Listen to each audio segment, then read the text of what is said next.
There's a hidden reason why people are aging a lot faster than they should be. And this is really important. And unfortunately, a lot of people are not concerned about aging until they start to age. At any age, you need to know this. If we have too much iron, we do not live as long. And it's related to iron deficiency anemia. If most of us are deficient in iron and we get it in the diet, obviously that should improve it to some degree, right? On the flip side, we're accumulating more and more iron. There's an incredible paper by Professor Bruce Ames, I'm going to put it down below, which talks about some research that he did in identifying old tissue versus younger tissue as it relates to iron. Well, we have all sorts of amazing systems in the body to protect us against iron. Iron rusts out our organs. If you took something called hydrogen peroxide, you probably have it in your medicine chest. You take hydrogen peroxide and put it on an open wound and you see it bubbling up and it kills bacteria. Just think about adding hydrogen peroxide to iron. It's going to be severely reactive. That creates a lot of damage within your cells. The DNA of the cells, the membrane, the mitochondria. I'm not drinking hydrogen peroxide, so how would that be a problem? Your body makes hydrogen peroxide. Not to mention our immune system uses hydrogen peroxide to kill microbes. But if that system breaks down, all hell breaks loose. I think what happens with these anemic kids, they have something called dysfunctional iron, where iron is locked up to the point where it's not available to the red blood cells, so they become anemic, yet at the same time they might have too much. Here we are adding all this iron to the food supply, and we're wondering why it doesn't work. It may be even making things worse. Too much iron will really put you at risk for Alzheimer's, Parkinson's, cancer, heart disease, because iron can create a lot of oxidative stress. Too much oxidation without having the buffer, which is the antioxidant networks. You can get antioxidants from food and supplements, but your body makes antioxidants. In fact, that's way more important than the antioxidants from the food. A lot of people also have chronic infection. They get inflammation. And then on top of everything, the fact that we are getting older and we're aging means that we're going to naturally accumulate more iron. 70% of all your iron is stored in protein in your blood that helps you carry oxygen. The hemoglobin storage, you can pretty much look at that as a very large bowl, okay, that stores iron.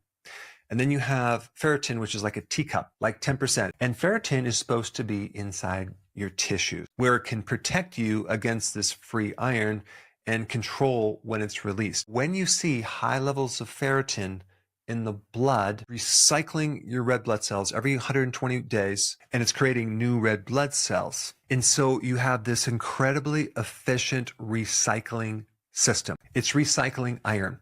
And you have all these different mechanisms and proteins involved in transporting iron, protecting iron, because iron can be very reactive. And the other problem is your body doesn't want to have too much free iron because certain pathogens, microbes, can eat iron. Infections love the iron and they will steal iron for their fuel. Our bodies don't want that, so we tend to hold this iron and keep it in a safe place. And what can happen because of this dysfunctional iron is your poor red blood cells can't get the iron, yet we have way too much iron in the tissues. And unfortunately, iron increases the growth of cancer. And then there's also a lot of people that when they donate blood, man, do they feel better. Well, that would be a perfect indication that you have too much iron. If you don't fix the underlying cause, you just gave a temporary solution. What is the underlying cause? There's some fascinating information that talks about copper. Copper is a very, very important trace mineral. If you have too much iron and not enough copper, this is a big problem. But before you start taking copper, I highly recommend you start to limit the amount of iron you're exposed to. I would never take any supplement with iron at all. This is in the flour products, it's in the grain products, it's in a lot of refined carbohydrates. What foods are high in copper? Shellfish, organ meats like beef liver. If you don't eat those foods, sunflower seeds do have a good amount of copper. Even dark chocolate has some copper.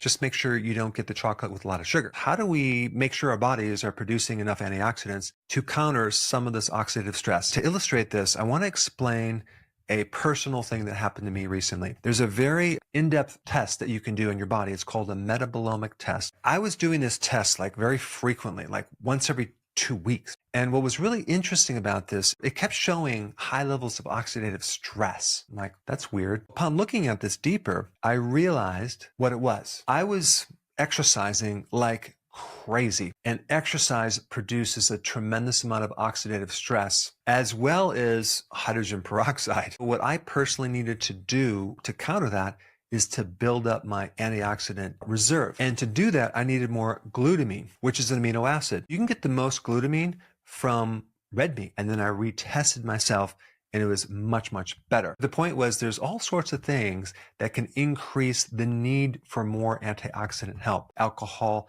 smoking, pollution, junk foods. When we think about antioxidants, we're always thinking about like vitamin C and vitamin E, which are really important, and you should definitely get those in your diet. But with your own antioxidant networks, protein is probably the most important thing. This is why it's so important to consume enough protein as you get older. And this is one reason why I don't encourage people to be vegans, because it's very difficult to get the quality protein. I have a really good friend who is a foot surgeon, and she told me every time she does surgery, she notices the muscles just are not pink, they're not red, they're kind of gray. And that's probably anemia. The problem with vegans is they have to take an iron supplement and they're not getting this heme iron. And heme iron only comes from animal products like meat. And I'm not saying not to be a vegan or a vegetarian. I'm just saying it's difficult. There are other things that help build up your antioxidants too. Now, I already mentioned copper, but zinc and manganese, these are trace minerals that can come from shellfish, seafood, things like that. Magnesium and selenium, which is another trace mineral. What are some other things you can do to get this iron out of your tissues that go beyond avoiding iron and building up your internal antioxidant networks? One is quercetin. One of the best sources of quercetin is onions. Curcumin from turmeric is a good one too. Increasing your melatonin can be very, very therapeutic. I have a whole video on this. I'll put the link down below. One of the best sources of melatonin is infrared. Over 50% of the rays of the sun is infrared. Infrared increases melatonin, and melatonin can help you regulate iron. Also, anything with tannins, like black tea, would be great. But the most powerful chelator for iron is called lactoferrin. You can get it when you consume raw milk or raw milk cheese because it's in dairy. That can help you decrease iron in your cells. You can also get it as a supplement as well. The next time you get your blood test, make sure they include ferritin. You want that number as low to 0 as possible. I hope I put this on your radar enough for you to really do these action steps that I mentioned. So thanks for watching, and I will see you in the next video.